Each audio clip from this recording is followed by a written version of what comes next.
It is incredible to know that people come up with new stories every single day, but our job as the readers is to figure out which ones are good and which ones should be best left alone. The same is true for the webtoon we will be talking about today, The Last Adventurer. Will this one be a gem or just another story on the website known as Webtoon? First, let us take a look at the description. In the era of adventure, kickstarted by the spawning of gates, marked by absolute hopelessness, destitute, desperation, and despair, everyone had given up their hope and lost their courage to continue fighting. Everyone except one adventurer that refused to go down until his very last breath. You are the only one left. Last Adventurer Elpam. As the history of adventurers was forced to come to an end, the last adventurer returned to where this entire story all began. This description really said a lot without saying anything at all. At least we now know the name of the main character, Elpam, and also a decent amount of things about the premise. In front of us lies another Gates and Adventurer story, paired together with Regression. And with that well-proven concept, we also have the art style and studio that has taken over Webtoon, Redice Studio, best known for solo leveling. My first thought when I actually opened the prologue and saw the world was, well, that is a bit weird. Unlike many Gate or dungeon stories, this one is set in a fictional fantasy world and not the Earth we all live on. Personally, this is a first for me, which is a pretty good start. Making the webtoon take place in an original world will offer the author more freedom and creative liberties in describing how everything will work. Besides this, the story is also checking off a lot of the basic boxes. However, that should not be something that makes us worry. It all makes sense for a world that works like this one specifically. The group of the protagonist, or who I might think might be the protagonist, is a bunch of newbies. A recipe for disaster if you ask me. But the reason why I am unsure if this is actually the main character is because the description talked about the last adventurer Elpam, but so far nobody with that name appeared. I also just noticed that Elpam is Maple backwards, and Maple is the name of the world in this webtoon, so maybe it is all just a fake name. While the art style looks very nice, for what we are seeing right now, it is also a bit too colorful in my opinion. If you are showing us some dark stuff and horrifying moments, all of these things that are meant to scare us as the reader, a different color palette could be beneficial, something not as saturated in my opinion. The monsters of the dungeon do appear to be a whole lot more powerful than at least this adventurer group we are seeing right now, as expected already. And here comes the twist. It didn't appear in the way I was expecting it to, but after reading so many stories, I can easily notice when something is off. And the author did attempt to fool us all. In a way, you really could skip the prologue and just start with chapter 1, but then you would miss out on this minor twist, and that would be quite sad, because the twist did make the start a tiny bit more interesting and entertaining. As we already learned in the beginning, this is basically another regression story, but as it is set in a fictional world instead of ours, things could turn out differently.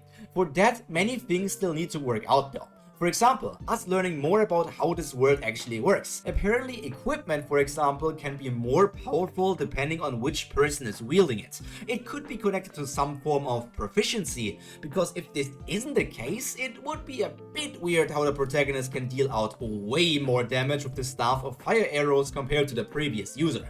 However, overlooking that fact, the combo of the fire arrow staff and the ring of telekinesis is very cool. Elpam in general is a pretty cool character, not in an edgy way or him not having feelings to other people. It's just that his mindset is something that I can get behind with. He's just a pretty cool guy. On a side note, I do wonder what other people who are reading webtoons are thinking. Someone commented on chapter 1 that they came for the art and stayed for the plot. I mean, that is great and all that stuff, but we literally only had the prologue and chapter 1 so far, and the plot we have seen is really just the basics of the basics, and it still hasn't even fully started yet. Well, I guess some people are just easier to impress than others.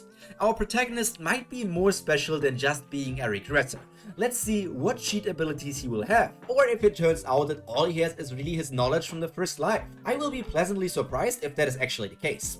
The story is progressing smoothly and it just keeps on checking off more of those basic boxes.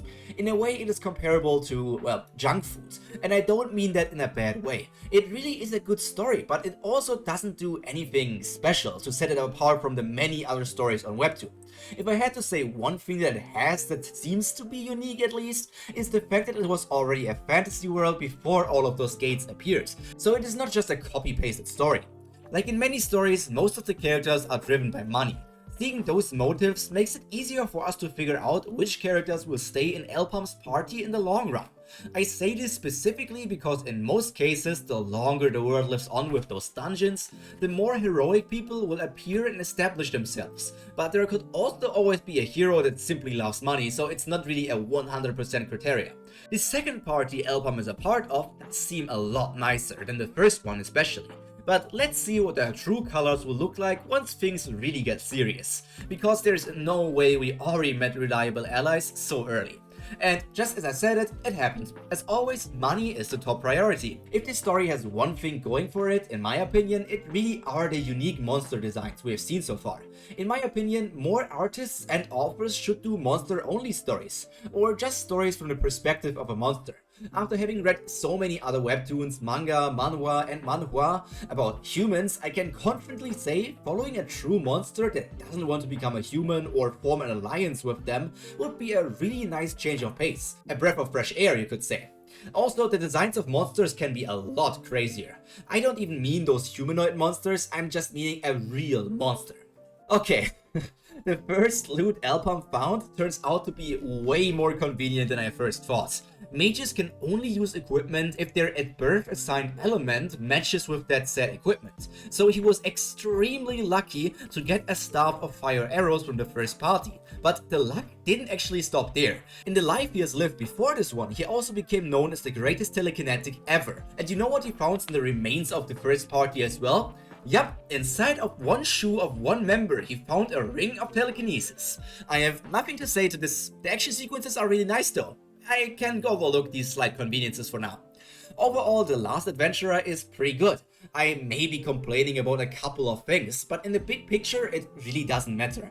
In the end, enjoyment is the biggest deciding factor for the quality of a story. And I did enjoy myself, despite the basic plotline of this webtoon. We also always have to remember that I just look at the first 5 chapters of a story for these first impression videos. And sometimes the plot needs a good chunk longer to really take off. And world building, which is my favorite aspect when I read stories, also needs to take time to be properly cooked. Keeping all that in mind, I do think it is time for us to get in the ranking section of these videos. Like always, we use a scale from F to SS to see how good this webtoon is compared to everything else I read this year. And without further ado, The Last Adventurer received an A+ from me. That's pretty high up, but still not in the S ranks. I think countless people will enjoy this addition to the Redeye Studio catalog, even though it is quite generic. If you want to know which story is ranked the highest so far in 2024 and why as well, you have to watch this video. Now, I can only recommend this. See you over there or in a future video. Pyro out. Bye!